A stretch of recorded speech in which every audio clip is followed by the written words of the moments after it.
Hello, everybody. We have Kevin with us today. Hi, Kevin. Hello, Alan. Thank you for having me on the show. So today we're gonna look at six forms. Uh, it's on Kickstarter right now, and yeah, I've been interacting with Kevin a bit for the last couple of months. Seems to be a very passionate guy. I did try the game. I record a game, but I didn't post it because I think we did so many mistakes, and then the game lasted like 2 hours. That's ideally I will try to do it again.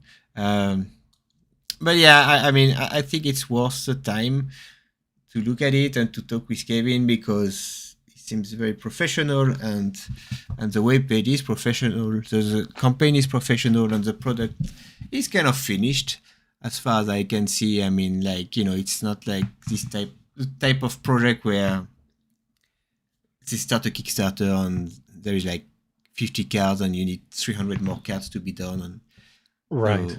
so, so Exactly.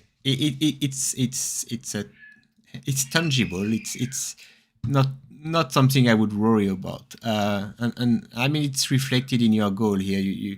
I don't know, it's in Canadian dollar because where I come from, but you wanted so I guess that's 12,000 US dollar, something like that. Correct. Yep. Um, 11,992 in and USD. which you can't really pay for that much things. I mean, it reflects the fact that you already have the art for the cards. For Correct. at least most of cards, we can talk about it. You already, developed this game for many years. So this is more really to bring it to the public and to make it an actual product. Um, Exactly. so for those who are kind of worried seeing such a low goal, there is not much development in it. I mean, there is some development because that's a Kickstarter. We have to be careful with words that we use, but there is no investment to be per se because most of the investment have been done by Kevin. Correct. Anyway, I was rambling a bit, but in a nutshell, can you explain what sixth form is? Like roughly. I can show that Yeah. while you talk. Yes, absolutely. So, Six Forms is a trading card game, obviously, that I've been working on for about 18 years. Started that in about 2005, 2006. And it began with, I'll hold it up to the screen. Nobody's going to be able to see it. But these little, you Mm-hmm. know, pieces of construction paper, and I still have them. And the premise of it came from Yu-Gi-Oh! My Yu-Gi-Oh! Background. I played that competitively, went to my local LGS as competitively as you could be in the early days of Yu-Gi-Oh! Anyways. And, I found flaws in that game that I didn't like as a young kid. And I thought it would be neat if your monsters or creatures could get in front of one another and protect the other ones. And in Yu-Gi-Oh, you had these two lines of that you could play things in. There was like 5 zones, and so I was like, oh, I'll make a game, but you'll use the whole board, and you can put anything on it, and things can move around on it, and they can defend each other. And so that was the premise of the idea. Never had heard of anything but Yu-Gi-Oh. Well, in Pokemon, I did Pokemon as well. Did collecting on that and trading. You know what? And It's the first time I remember that Yu-Gi-Oh have some kind of grids. I mean, mhm, you have just the left, the middle, and the right for your creature. The rest is for your trap and spell. But it did use some, correct. some. Yeah, it had those zones that you could Yeah. use. Your forward ones were for the creatures. Mm-hmm. Your back ones were for magic and trap cards. And my thought process was, what if you could, you know, Yeah, yeah, yeah. use the whole board and turn it to like a chess type board? Chess didn't come into play in terms of a marketing term or a way to think about it and to draw inspiration until a little bit later on. But that was the beginning of it. Then you fast forward, it doesn't take 18 years to make a game. So, like, what's happening during that time? Well, I'm getting a career. I'm getting finances. I'm slowly learning things industry wise, how to run a business. And so I would count that as part of the timeline for Six Forms, not just because, I created the cutout pieces of paper at that time, which that's kind of where I designate the start point, but also because I'm learning and developing other skills needed to actually launch a game. Mm-hmm. So about 7 years ago, 8 years ago, something like that now, I started getting into it more heavily. And so if you want to like put a real, like, well, how long have you actually been working on it? You could say 8 to 7 years, like pretty solid there. And over that course of time, I found lots of ways not to make a trading card game. I did it poorly about 30 times or, 30, 38 times now. Mm-hmm. And what I found was that chess did some very interesting things. Magic the Gathering did some interesting things. Yu-Gi-Oh did some interesting things. Um, but all the other permutations breaking off of those games were like very, very subtle changes. So you might have something. Well, I don't want to call out anybody's game, but everybody relates to that, right? It's like it's this, but with this small change. Yeah, My yeah. thought process was, what if we made major changes to this, created a new category of game that wasn't just in the grid? Because there are other grid games that exist out there. Mm-hmm. You have Genesis, who kind of, I don't want to say they pioneered their space, but I would say No, they you helped can say that. popularize the idea. They popularized the idea for sure. Um, I don't, because there were so many trading card games in the 90s, I don't want to discount somebody who would have possibly Mm-hmm. created that idea then. But I believe Genesis was at 2017, something like that, somewhere around that Mm-hmm. time. Mm-hmm. I have You know, some they, alpha cards. I have my beta box behind me. yeah, so they created their version of it. I had no clue that existed through the development of this. I didn't learn about it until about a year and a half ago. What I did in the game development process, and I know this is a long description of like what is six forms, Mm-hmm. but I think the full context text is helpful for people. So when I started getting into it, I didn't have a lot of these outside influences outside of my kind of Yu-Gi-Oh, Pokemon, Magic the Gathering sort of influences in chess. Mm-hmm. And um, what I found was you could create something unique if you made positioning matter in the context of a card game. So what that looked like in chess was you had very specific pieces that can move in very constrained ways. Not everything would move the same. And so that's where on the cards, we take one here, we have those arrows. So there's a constraint upon how the card can move. And then that brings into play, can they move one space and then go off to the side? And the way I Mm-hmm. went with it was like a bishop or a rook in chess. So you have to move in a straight line. There is a distance limitation like a pawn, but you're combining these different elements. And then in terms of the grid itself, what I found was if we created a more compact board, then we're encouraging gameplay to take place versus a very large board where you kind of end up playing chase. So I didn't want everybody to play tag and chase. I wanted them to engage with each other. And I also found that through the size of the board, that if it was bigger in my playtest, I play tested 6x6, 5x4, 4x4, and some other variations. But what I found was you tend to lean to one side of the board and not even use half of it. So I just kept chopping things off that didn't get used until we ended up with what it is. So when I say a chess style trading card game, I say that because it uses some inspiration and some ideas of chess, not because it is chess. Um, and then it's also just from a marketing standpoint, a good way to like get your attention. It's not just the standard vernacular tactical trading card game, which pretty much every grid game will use that term, and for good reason. But just to differentiate a little bit, that's part of why that's there. But it isn't to say that it doesn't have inspiration of chess. The 4x4 grid, for example, and that is the actual, like if you were to take the 4x4 grid and subdivide it, you could actually play chess on it. If you take an official chess size, a chess board, Mm-hmm. you can actually play six forms on it because of the size of the cards and how everything work out. Mm-hmm. Now, it would be a little much for the eyes, but you could do it. And there are several other things, primarily the positioning of cards mattering quite a bit in terms of strategy. Yeah, no, And I think that's a good like summary of. we can dig yeah, deeper. it's a long one. But yeah, so in a nutshell, from my nutshell, Mhm. so yeah, that's a card game where you have like permanent card in the form of avatars that are kind of creatures that can fight each other. You have spells that can interact on the stack, kind of change the outcome of battles or movement, things like that. And like we can see here, each card have some arrows that dictate in which position. So like this one can go front, backward, and I don't know, north, west, and Diagonal. northeast. Yeah. Yep. So yeah. I think this is pretty clear. So yeah, I wanted to ask you what motivated you to create a TCG, but I guess you played Yu-Gi-Oh! For you, and yeah, Right. you are frustrated. I mean, I like the manga. I didn't get cards for a long time of Yu-Gi-Oh! But I did like the manga when it was out. I was playing Magic at that time. So which TCG do you like the most right now, except your own? Right. Well, so if we're talking card games, I actually like Dominion. It's not a trading card game, it's a deck builder. Dominion's probably my favorite game at the moment.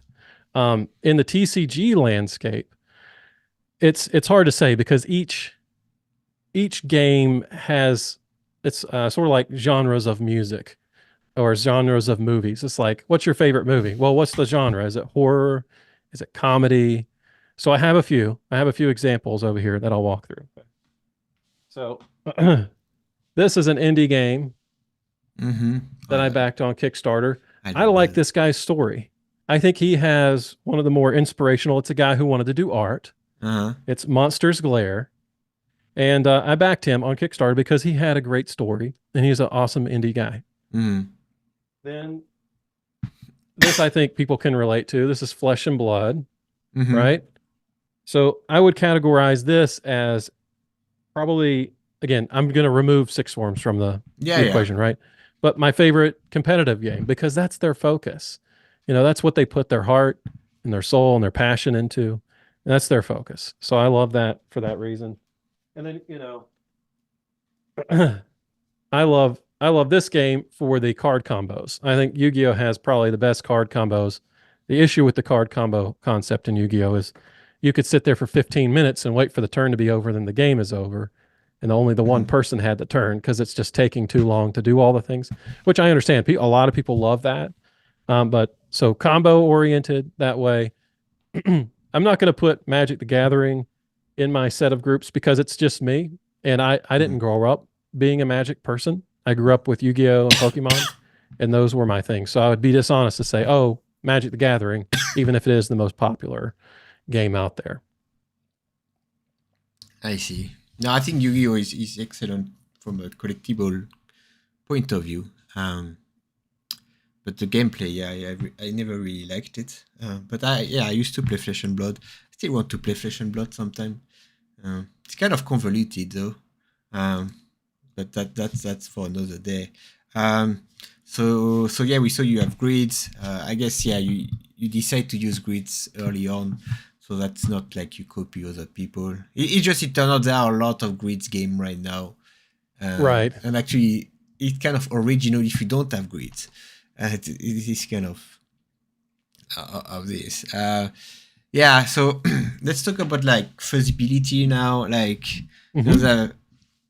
well, I lost my headphone. Here we go. There have been several projects that they don't really pan out. Not only for TCG, but you know, Kickstarter is a crowdfunding. You have to remember that if you pledge, you are not guaranteed to receive anything. And Right. even if you contact Kickstarter, that's what they're gonna tell you. And you can make appeal only if none of the funds received by the creator have been used. As soon as Kevin used $1, you can't put any claim. That's just a side story, but Right. so you know, typically people get a discount more or less, or get the uniqueness of a product in exchange for some kind of trust. They trust you that you're gonna deliver something. So what kind of insurance can you give? I mean, we have all the card here on this web page. So All the art's there. Yep. So it means you already paid for the art. Correct. You have a rule book. Yeah, I also told you I don't know how to find the rule book here. Yes. So if you scroll to the bottom of the page, it'll be linked there in the footer of the website. But yeah, Good. and in terms of feasibility for the project, all the art's paid for. The company is already established. I already have all the tax documents filled out. I've already been in connection with like so many elements, freighting companies, manufacturing, multiple Mm. manufacturing companies. So everything's basically primed and ready to go, which then means that in terms of an actual product, it is essentially finished. Now, there are things that need to be tuned up, like what we're experiencing here. I plan to take down the password for the website. I plan to update the rulebook to the new card design. We actually redid some of the card design just before the Mhm. campaign, so that was a little exciting to get some new design on the cards. Yeah, the rulebook is I, pretty good. I mean, I found it a bit long, but you do have those cards that summarize everything. I think this is important. It's in the starter decks, but yes, otherwise, and yeah, it's good. yeah, we have two rule books already written. That's primarily what took the longest. So Mhm. there's this rule book, which is about 23 pages long, technically, if you remove like the top parts. And then we have a judge's rule book, which is around 88 pages long. Mhm. And so it's like if you want to get hyper competitive, we're ready for that. We've already got it set up. That's part of why we say it's a competitive game because there is nuance to how things can unfold. If you're a more casual player, the 23-page rule book will suit you just fine. And then you can, play with a friend and just enjoy it for what it is. I like this And card. you'll see that you reach the card limit Yeah, there yeah, when you click. So there's a little card limitation written on yeah, the yeah, card. It's kind of down low. And yeah. there's a deck builder already built out. So there's a lot of things Yeah, that we've no, I mean, actually so already that's the done. point. So, like, yeah, I think, and you sent me a couple of decks, so I can attest that the threshold of work needed to actually ship booster boxes and starter deck is not that high. We have in our timeline, we've padded our timeline fairly substantially, so like it's saying December is our timeline to get things delivered to your doorstep, but December. that could always change to be a little bit sooner, but I don't want to overpromise to people and then under deliver. Oh, I saw that. So I'd It's I'd rather be on the other side of that. Just from a business standpoint, it's not smart to upset and to lie to no, essentially I thought your this was core decent. group of people. I mean, Hmm. you have only 2 months to actually tweak cards, but you Yeah, have. there are a few cards that need to be tweaked slightly, and I'm sure people will come in and recommend different Oh, I things. can tell That's you just a more of already. an internal timeline to I say, hey, at some point you got to you got to move on to the next step. I think the super rare should be should be really strong. Dismantle. Seriously, I no, like this doesn't excite me. Uh, it should be really special. Hmm. Should be kind of build around card and ideally I kind of like the idea that when there are only one per deck, because we will see super are really hard to get.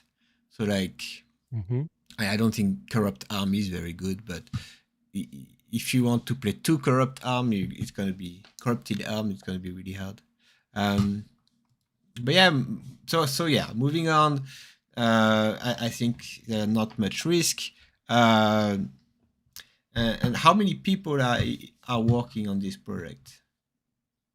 So I have, so it's basically me running the operation. Mm-hmm. And then I have several people who I am working with, like contract wise. So Mm-hmm. the reason for this model, this has worked in my other businesses as well, is if you hire for positions you don't have basically an overage need for, then you really hurt your business in terms of cash flow. And so I'm going to go kind of on a long story here because people aren't accustomed to this kind of business model, I don't think. So in my other business, RoboJuice, we do technical software, and you could have a developer who does specifically iPhone apps. But now I have to sell iPhone apps and I have to pay that person a full-time salary to do iPhone apps. So then if there's not a demand for it, that person's not going to have work, which then impacts the other parts of the business that are not iPhone development. So what you'll do is you'll establish your business. You'll make sure you have your core competencies handled internally, and then you will use contractors when those projects arise. And so for Six Forms, taking this exact same approach, I've reached out and basically like gotten artwork from 40 different artists. So there's 40 people there. Mm-hmm. Then we've reached out and worked with several community people. We've also reached out and, I'm working with a person on some lore stories for the Kickstarter page. And so there are a multitude of people who are involved in this, patrons as well. But from a business operations standpoint, we don't have staff that is going to hurt cash flow and then basically kill off the business because we needed to say we have X number of people on staff. That's just not our philosophy in terms of how I'm going to run the business, Mm-hmm. because I've been in business long enough. RoboJuice has been around since 2010 as a small tech company. You learn some things, you see other companies go, and it tends to be overstaffing or not managing cash flow very well. And that's something I'm very cognizant about. But you can't be the only decision maker, because after it's kind of hard to be objective in your decision. So Correct. That's where the community has been extremely helpful. And you've experienced this as well. Like with the card design, people are like, "Hey, we think it should go this direction." So I'm listening. Yeah, but I don't like. It's not a democracy; it's a business. Like, yes, I don't like people voting for stuff. You should know better. But it's good to have a creative director. Somebody more for the art, somebody for distribution. I mean, but like contractor, I think that's a good business model. Yeah. Yeah, especially in the beginning phase, and it all comes down to funding, right? Like the key is to be a long-term viable product. And to do that, you just start slow. You don't try to overdo it. And so that's where we are. Obviously, having key individuals to run certain aspects of the business and having a proper hierarchy is very important to, growth. But growth first comes from, making sure you have something of substance that isn't going to be swallowed up in the flames of demand. And then you have nothing left. So yeah, it is a very strategic approach that I am taking in terms of the business operations and logistics. I see. No approach is going to be perfect. Everything's going to come with a little bit of risk. It's just like, how much risk can we mitigate at each stage of growth? So you have 100 backers. I can see that right now. Correct. So that's one of my nasty questions, but it's really hard to reach kind of a critical mass, to have actually a community, people playing and having LGS, asking for the product. Because it's a big investment for LGS to actually distribute a product. Correct. And actually, you don't really want to have just one or two somewhere. So you really have you need a critical mass. 100 is not enough for this critical mass.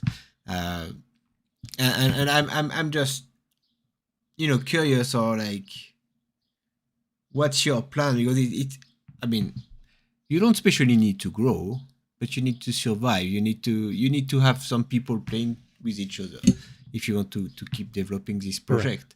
And I think how you want to go from 100 backers to like 1,000 or 2,000 players worldwide. This is the hardest part. Once you have a certain critical mass, then that's easier. But do you have any plan to kind of scale up after? Yes. So the way we look at the Kickstarter is start small. Like, don't grow bigger than you need to be. A lot of these Kickstarters, they'll raise 150, 200,000, that sort of thing. And that's great. I actually had planned just in case any of that type of thing had happened. Like, I have manufacturing, different tiers. I have this whole complex system. Part of growing small and slow is this idea of it takes a little while for a game of substance to get going, and you have to add logs to that fire. If you have too much lighter fluid, you can use up all of your fuel.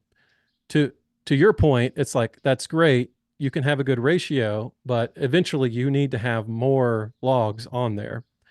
So in context of that, The plan is basically get the game in people's hands and allow them to play it.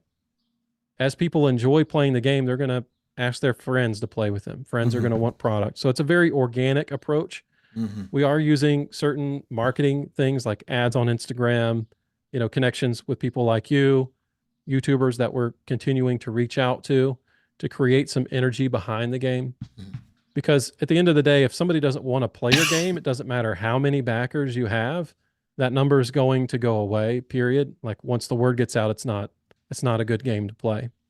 So all the energy Mm-hmm. is there and the capacity for the game itself to carry its own weight. Obviously, there are things needed to help promote it and get it out there and create energy around it. Um, but that's kind of the game plan. I know it's kind of a Slow and vague steady. answer, but yeah, slow and steady, correct. And then Kevin Yeah. Kelly, he wrote a book. He's like 1,000 true fans, Mm-hmm. and that's kind of the ethos of this. We're not setting out to be the next Magic the Gathering. Mm-hmm. That's ridiculous. Mm-hmm. Flesh and Blood is struggling to get there. I mean, they are growing, Mm-hmm. but even games with millions of dollars in revenue, it takes a lot to get there. Mm-hmm. And with that weight of responsibility of that level, there are more demands on you as a business to continue that trajectory. So, Yeah, yeah. I see it as if the game has legs, and because we worked on it so long, I think it does. I've gotten that feedback from everybody that's played it, is like, oh, there is something here. Then I think that we can get there. Oh, yeah, I think that makes sense. I think that's a good approach actually for indie games. Um, I wanted to ask you about the artistic direction because I mean Mhm. the art in this set, it's pretty like I would say high fantasy kind of, which I like. It's cool. No issue with that.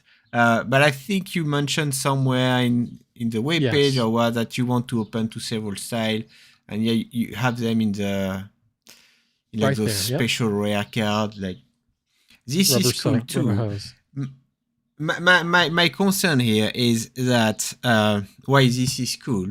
Um, what the artistic identity that you want behind your game, and what do you want people to to remember when they think of Hmm. sixth form? Like, uh, this is dangerous to kind of tip your toe in several arts because then you kind of lose your kind of your branding.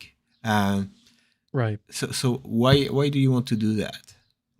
Yeah. So if so in business, people may be familiar with the idea of the purple cow. This is a Seth Godin idea that he kind of shares. He says if you're looking in a field and there's all black and white cows, Mm-hmm. everything looks the same, nothing stands out. There's no way for you to make a choice on like which cow should I use? Which Mm-hmm. cow should I go get? But if there's a purple cow in the mix, then you stand out. And as a small game, you're looking for ways to be a purple cow because you already have people like Magic the Gathering. They're a huge amount of they own a huge amount of the cows that are in the field. So if you're just Mm-hmm. to have to pick one randomly because they all look the same, you'll probably end up with a Magic the Gathering cow, right? They win the lottery Mm-hmm. of having you as a customer. Now, having a purple cow is risky, you know. Not everybody's going to want that purple cow, but you do increase your odds of getting somebody to at least see you and try it. So And what's your so, purple cow? Then I'm kind of missing the yeah, point of yeah, because the purple cow is trading card games tend to have a standard aesthetic where all the cards look the same. They don't tend to vary outside of that. My purple cow, in terms of the aesthetic approach, is we're going to mm-hmm. have high fantasy themed playing cards, but they will be in different artistic expressions. And that can look like a lot of different Oh, I things. see. But don't you think it would have been better to kind of do that from the beginning if that's your purple cow marketing approach? Because this will be more for Correct. next set. I mean, you have like 6 hidden card. I Hmm. guess, and those are three like promos on those three, if I'm Correct. correct. So it's Yep. not gonna be very visible. So I'm just I don't know if it's concern. I'm just Yeah, curious. Which branding do you want? Like, which card do you want people to? If you say sixth form, which card do you want people to think of? Like this one, right. like I mean, you need that. You need Hmm. like your blue-eyed dragons. Uh, Right. so which card is it? Yeah, for me right now, I won't say I actually have a very specific one. I think that the game itself is designed to let the player decide what they I attach know themselves that, to. but Yeah, like, yeah. if you're in the elevator, you have like a 10-second speech in the elevator to get found from somebody, and they say, "Okay, show me a card." Like, which Right. one do you show? Because that's typically that's what you are doing. The Right. elevator is Kickstarter platform, but Yeah. Then for me it's the one there on the deck box, the Goddess of War there. this one, So, yes. Yeah. I That still want that's to the make her card that taller, but that's yeah. just me. It's that one or the Woman of War. The Woman of War card is a very specific one that has basically followed me through pretty Hmm. much the entire creation of the game over the 18 years. So for me, it's the nostalgia of that. Yeah, I think the Goddess of War is a good, and that would be good for. What do you have on the booster box? Ah, yeah, because like you say, yeah, a dragon is easily a black cow. There are so many dragons out Correct. there. Um, no, yeah, that was just something Uh, Hmm. I wanted to Yeah, check with you. it is risky. The reason that I'm primarily going classical is I don't want it to be so much of a purple cow Yeah, I that know. it turns people off. But you have to do something just from a marketing standpoint, from a differentiating standpoint, beyond gameplay, but in each facet of the game to stand out. So the game mechanics, the gameplay is very different. What I've seen is people tend to conflate the game mechanics of how Six Forms works with Mhm. Magic the Gathering, and they'll do Magic the Gathering type stuff in Six Forms, which makes it a little bit difficult to kind of grasp. Mhm. Like when you move a card, things don't tap, but you wouldn't, like your brain just Oh, I did. automatically I does did there. that. I did tap when I move, Yeah, summoning sickness and stuff like that. exactly. It So just. I have plans to address some of that in like video format, that sort of thing. But the other reason is if for some reason people just really hate the idea of the rubber hose stuff or the artistic, then I haven't gone all in on that Yeah, yeah, approach, and no. I can step back. So business strategic wise, it's like if nobody wants to play it because it's a certain way, then it's not serving anybody. If I'm not serving anybody, my product's not any good. Just So I want the product to serve people. before I forget, Hmm. when you access the pledge manager, can you add more boxes or not? So um, I'm saying yes. I don't know exactly which type of box I'm going to allow people to get. So if it's is it first edition or is it not first edition?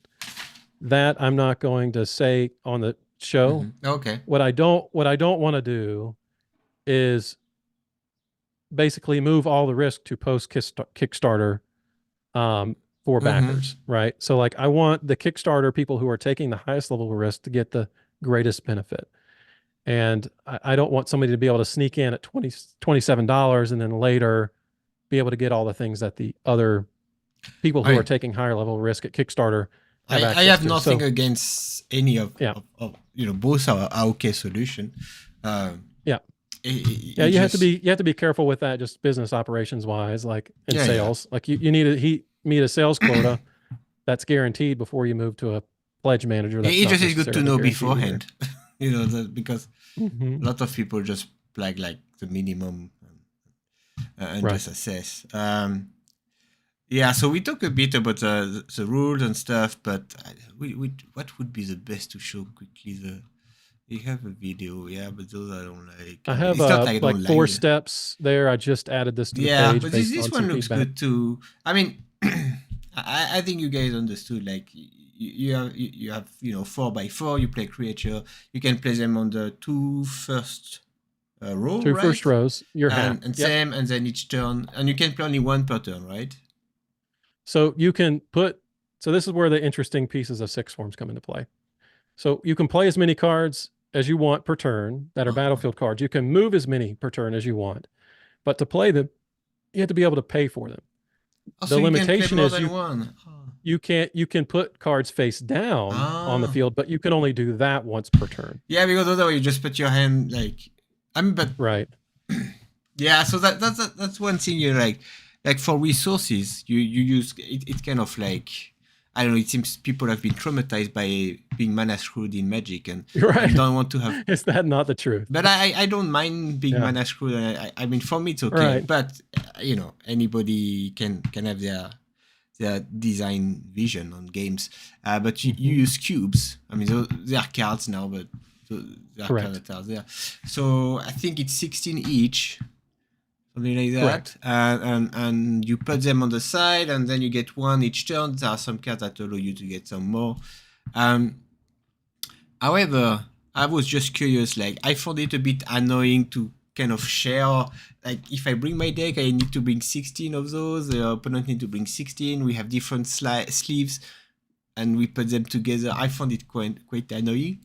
That's just a remark. The real question is why. So you want to have a max of 32. I think that's the idea behind. And if somebody is ramping a lot, maybe there is no more cube for the other guy. Correct. That was the thought process behind that?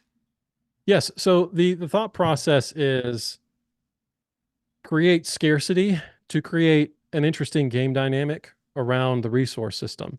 So if there's only that number, if you choose somehow to get more than your opponent through an economy, then you could actually kind of bump them out of the ability to get the economy that they need. It's like, I claim these forests that are near you. Yeah. You don't have access to them. So it presents this idea of scarcity of energy to be able to play things and do things. So I like that. It's just that I thought 32 seems a bit too much. Like, from the games I play, we never reach more than like 20. So I was just thinking, I didn't feel this scarcity. Just a little feedback. Right.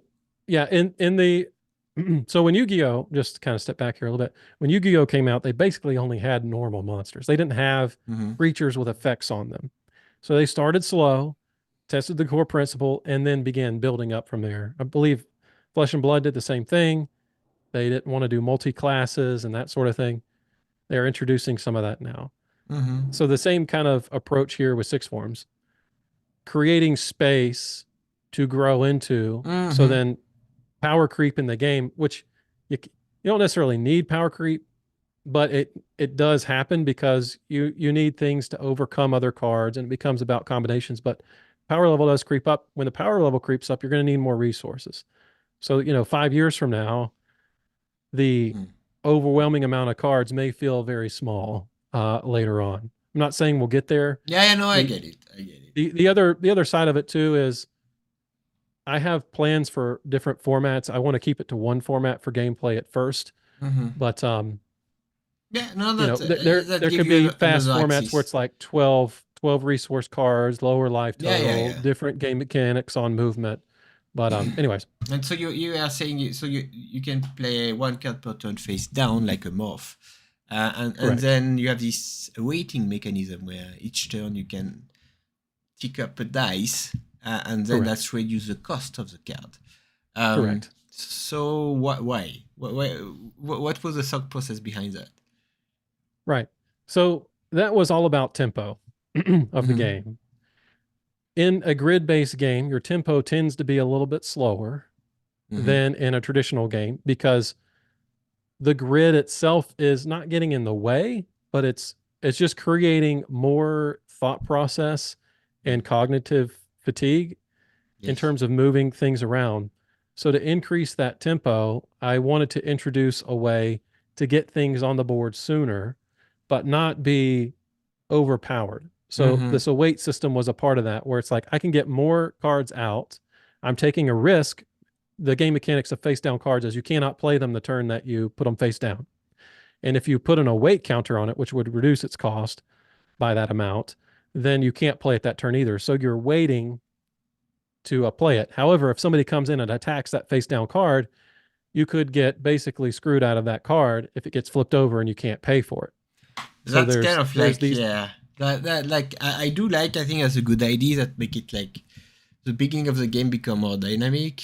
and there is a kind of Mhm. like the same idea as morph. You don't know what you're gonna flip.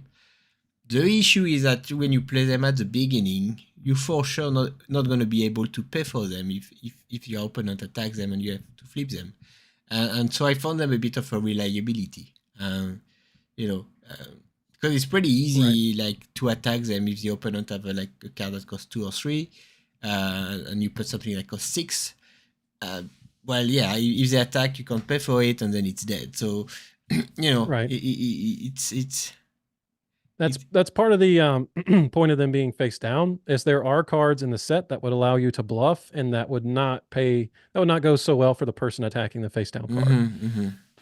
I see. And so there's a bit there like when you get beyond the core starter decks that you have Mm-hmm. that it's like you are taking a risk by hitting something that you don't know what it is. So then the question becomes strategically, like, do I take that calculated risk? Does it pay off? What are the ratios? That's where the competitive side really comes out because you have to Mm-hmm. remember all the cards that are in the set, like which ones can do what. Yeah, no, For no, that. example, some cards have this facet. Those are like our keywords. They're called facets.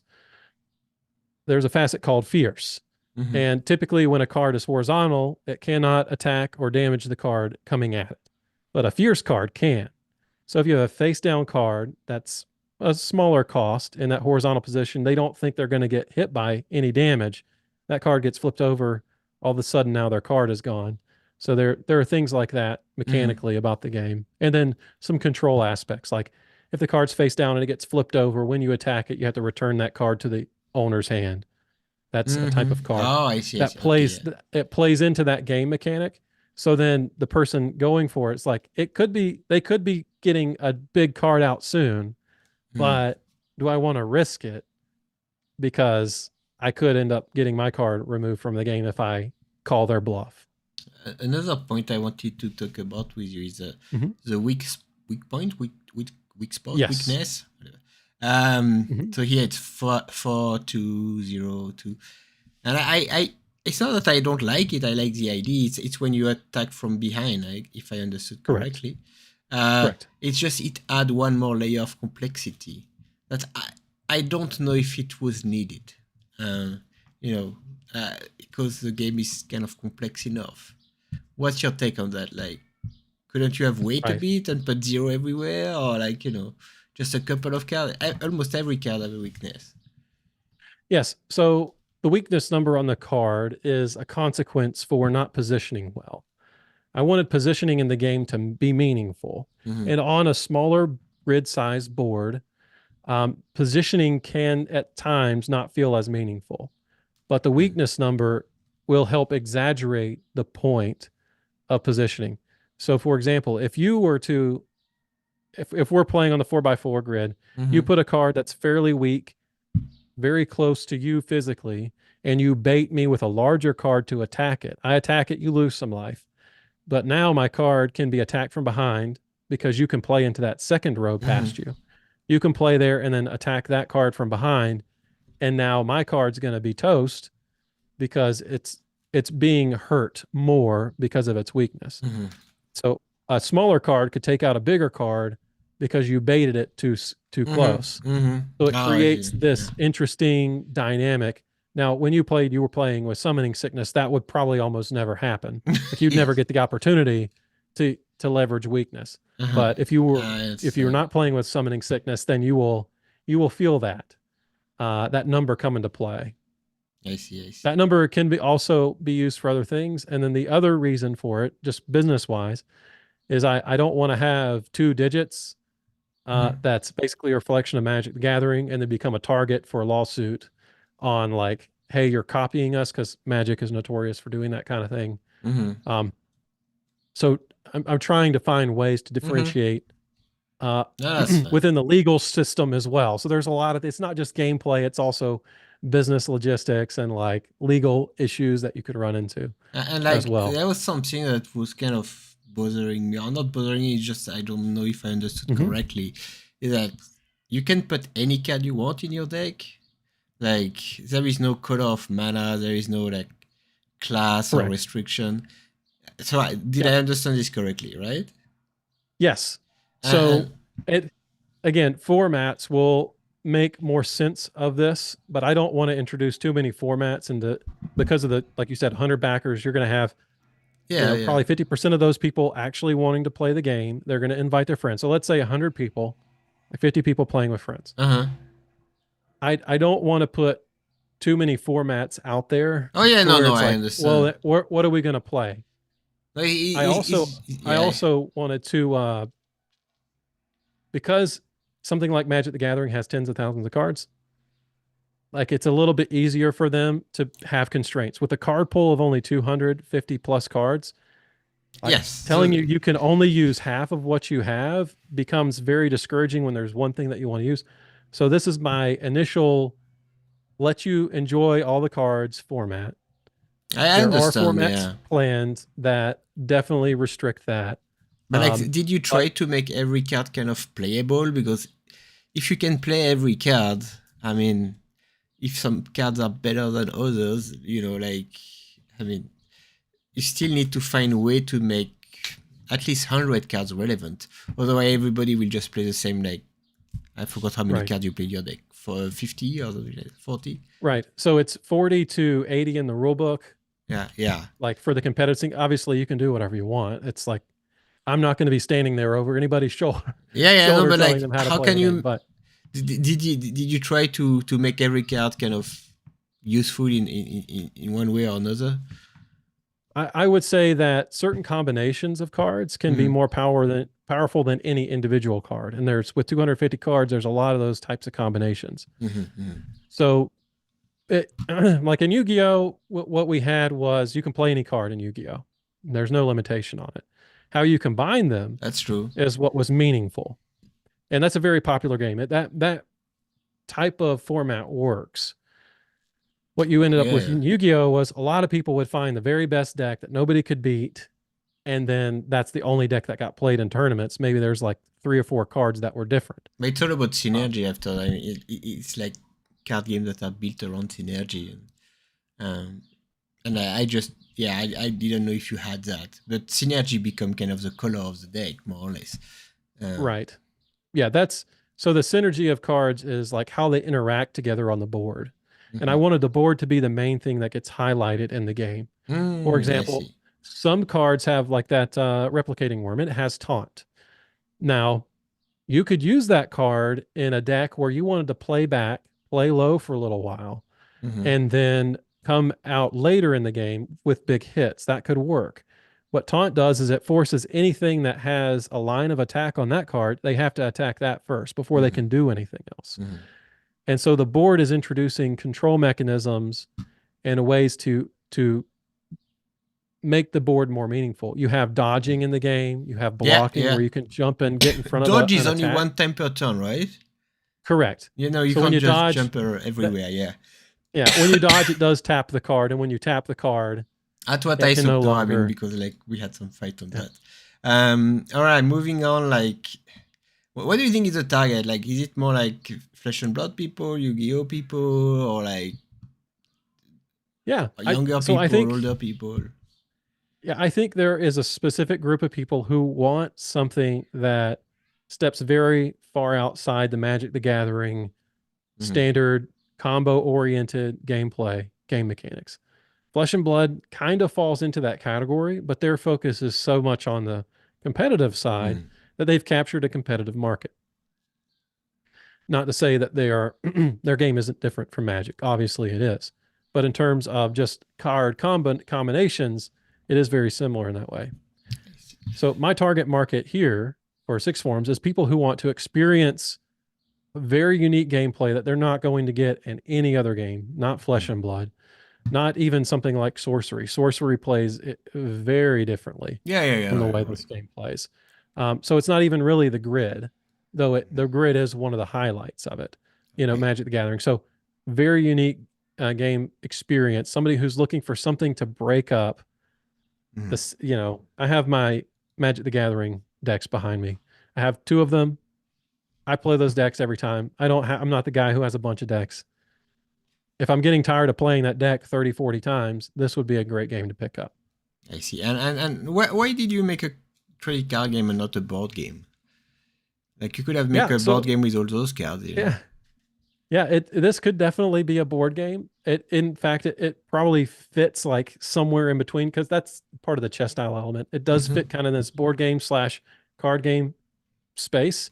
Mm-hmm. The energy cubes that you were talking about, the resource of the game that's shared, that Mm-hmm. was initially components. That wasn't cards. Yeah, yeah, yeah, So it felt like a board game from that standpoint as well. And I've even played with the idea of having miniatures for the game and then other board game style components. But like, So why it did you choose is to have blisters and not just give every card in a box? right.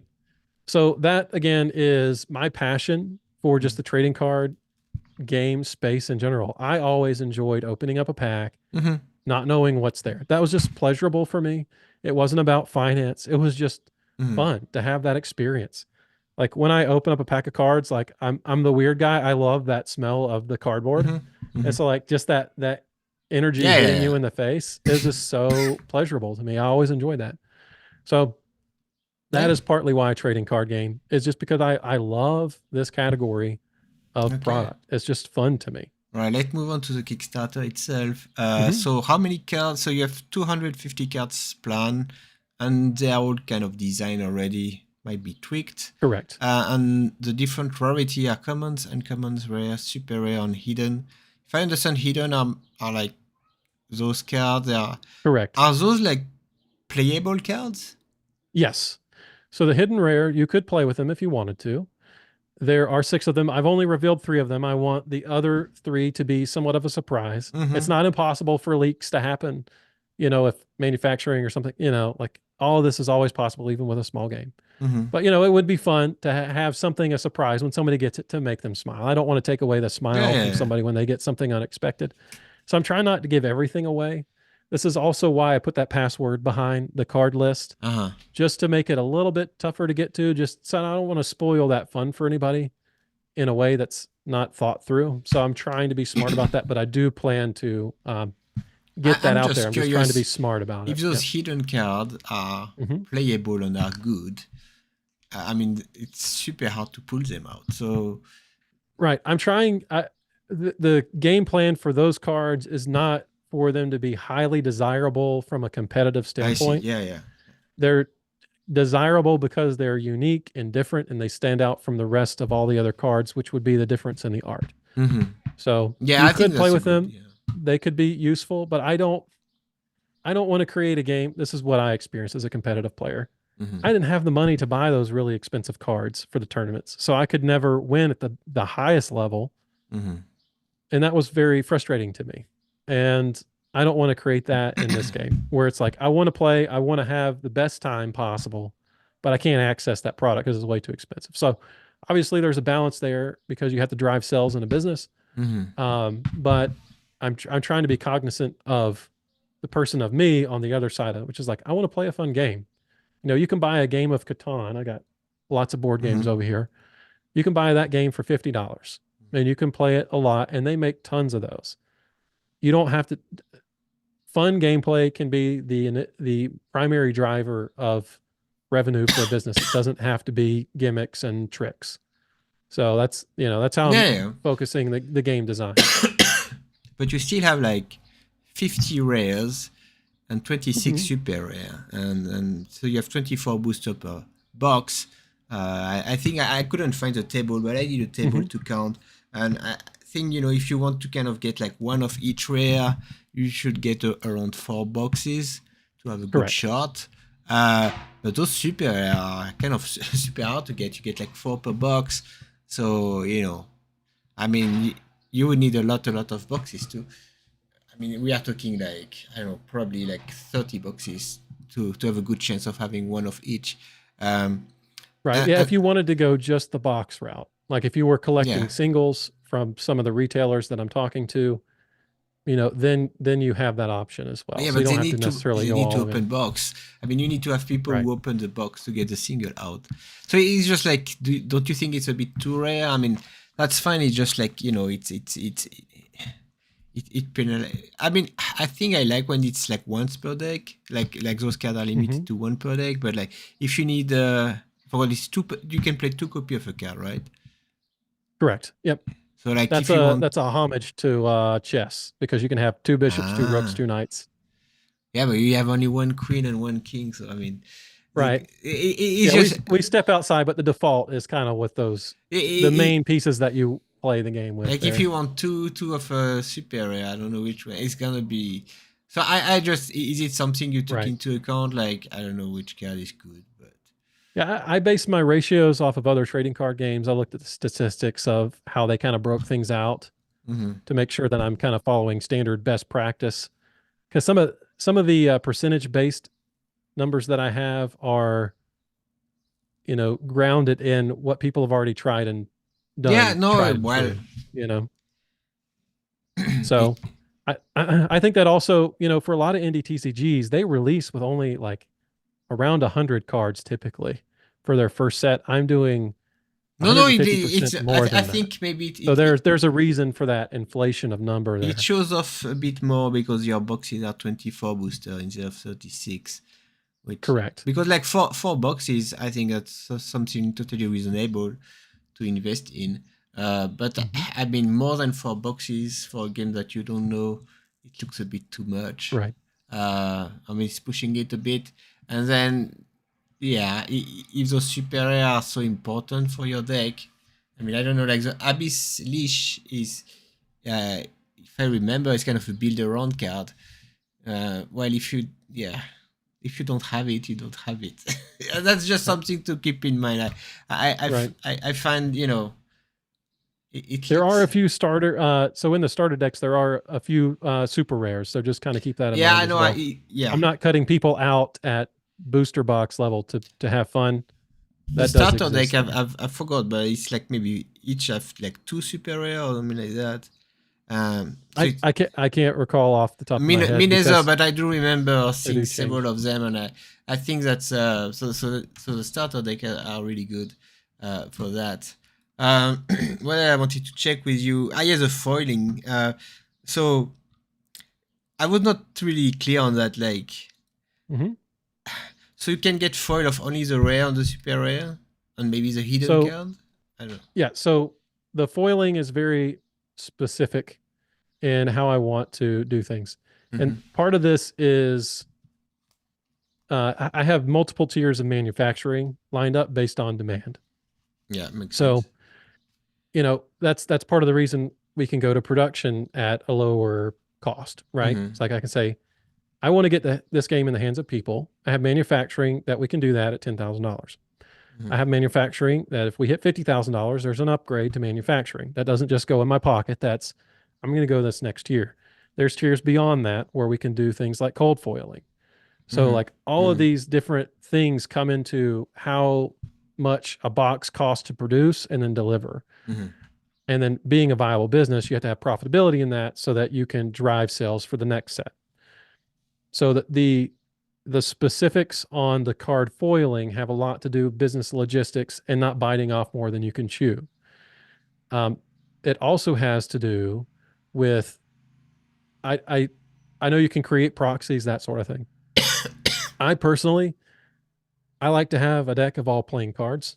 Mm-hmm. So like if I'm going to play, I don't want a bunch of flashy stuff. I want to be able to read it. And so there's a little bit of purpose there. The ratio is yes, rare, super rare. Those have a 50% chance of being foil. And Mm-hmm. then the hidden cards have a 100% chance of being foil. Oh, I see. So some super rare will not be foil, right? Okay. Correct. Like the super rares in the starter decks, for example, those are not Oh yeah, foil. that makes sense. Yeah, and Um, yeah, and you don't know which kind of foiling yet because that's gonna depend on. so we will be doing the like white layer of ink on top first, and then the rest of it. So you will get that nice like masking effect Mm-hmm. based on the manufacturer that I'm talking to for the certain tier that we're at now. And I again, see. I have manufacturing tiers set up for like very large scale down to like what we have now with 100 backers, which Mm-hmm. I would actually consider 100 backers very, very good for an indie TCG Yeah, on 100 is Kickstarter. good. It's like it's not the first. It's 100 Yeah. and then 1,000, but that's really hard to go to 1,000. 100 is Yes. pretty decent. It's Yeah. good. Yeah. If we can get to 1,000, I mean, we would. we would be looking very well just because of how I run businesses. Like I always run my businesses debt free, like 6 forms, Play Bishop, that's all debt free. So if Mhm. we hit 100,000, I mean, we already have sets 2, 3, and 4 in the pocket in terms of let's go Mhm. ahead and get Mhm. those produced and ready. Um, so you can, we can have a decent tempo of card releases if we were to get to that. I mean, 1,000 backers, your average backer is going to be doing $250. I mean, that's like $2 million ish, I Yeah, no. believe, So once that's way that off. brings me to kind of like one of the 250,000. closing point is like, Mm-hmm. what's your plan for later? Because I understood you invested a lot here to pay the art and stuff like that. Mm-hmm. You're not gonna make much money out of this project. I mean, you have to pay production and stuff like that.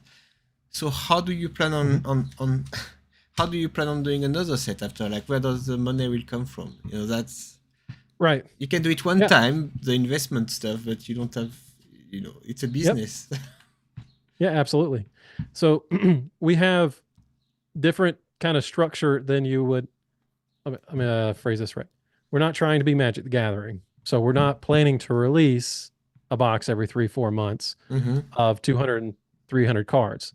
This initial, like I could have easily turned this first set into 125 cards, and the next set is already ready to go. Mm-hmm.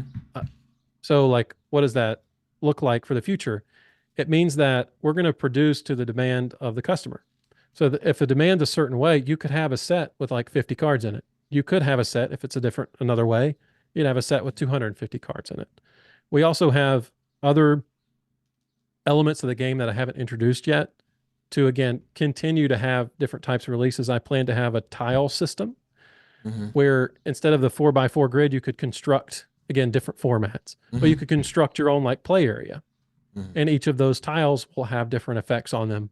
So there's a little bit different collectability side there as well, and again based on like demand and business logistics, like those can look a few different ways. I've already had talks with one manufacturer. We're going to do like puzzle locking type things, Mm-hmm. I but see. it could be as simple as it's a set release of 35 cards, and you can just buy the deck of cards like a starter deck, and there's your tile Yeah, system. You yeah, you just go can do pull that off the shelf expansions. and you just do cards. That would be the cheapest way to do it. And so, But so, so what would you recommend to back right now? Like, I mean, I guess the Mortal Pack is quite good. yeah. I forgot how much is shipping, but Hmm. seems decent. But like, if you want to really play and build deck, I Right. mean, what do you think? Like, how many boxes you Yeah. need? Yeah. So if you just want to get in the game and start playing, and for me, open a pack, then that first Essence pack Mm-hmm. is a great place to start. If you're a competitive player and you just enjoy indie games, then like there's no, I would recommend doing something a little bit more than that. Maybe get the Essence pack and then get an add-on of an additional box. Mm-hmm. You know, what you don't want whenever these indie type games come out, right, is there's that timeline that takes forever for the game to get there. Mm-hmm. For you as a person, obviously you do the thing that's right for you. Like do what you can afford, do what you can risk.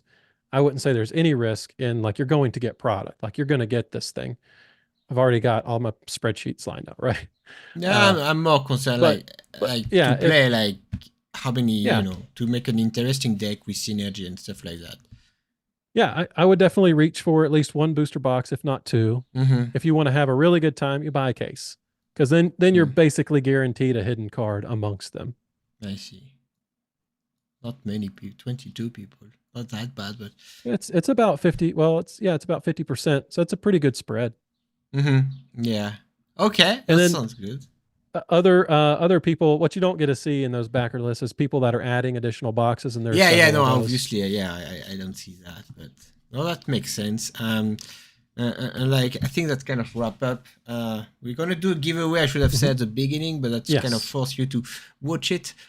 So to enter the giveaway, you have to, what you have to do, you have to subscribe to the channel, put a like, and put a comment of what is the favorite part of the interview. You have to go to Six Forms Discord Hmm. and oh, it's called not sign up, but you have to join because we're gonna announce the winner there. And yeah, and Kevin was showing some starter deck. I think that's a cool giveaway. Yes. Can do So this that. is the product that you have. This is Yeah. not the product that you see on the screen. These are Yeah. prototype decks. Mhm. So they let me pull up a card so people aren't deceived, Mhm. like thinking they're going to get something they're not. It's going to be this kind of card design where the arrows are on top of the Yeah. art, they're not around the border, and it's a white background border. That's an old card design. We did change that last minute, but that's what's in these. All right. So that's good. I And think. ships, and I can ship internationally. I set up the business in 2001. Mhm. So we have all the logistics, like nobody's going to have to deal with customs Yeah. No, I when didn't pay they, any tax when I received my stuff, so that's good. yeah, it's But just all taken care of. But just That's piece of you cake. have to subscribe to the channel. You have to put a like, and you have to join the Discord of Sixth Form, and put in the comments, which part you like. That will help the video to be watched more, which will help also the Kickstarter to be seen more. That will help to have more backers. So that help everybody, and you get some nice present. All right, so that's all for today. Thanks a lot, Kevin. Thank you. That was enjoyable. I liked it. I like Sixth Form. And we will see you later, guys. Bye. Bye. Okay.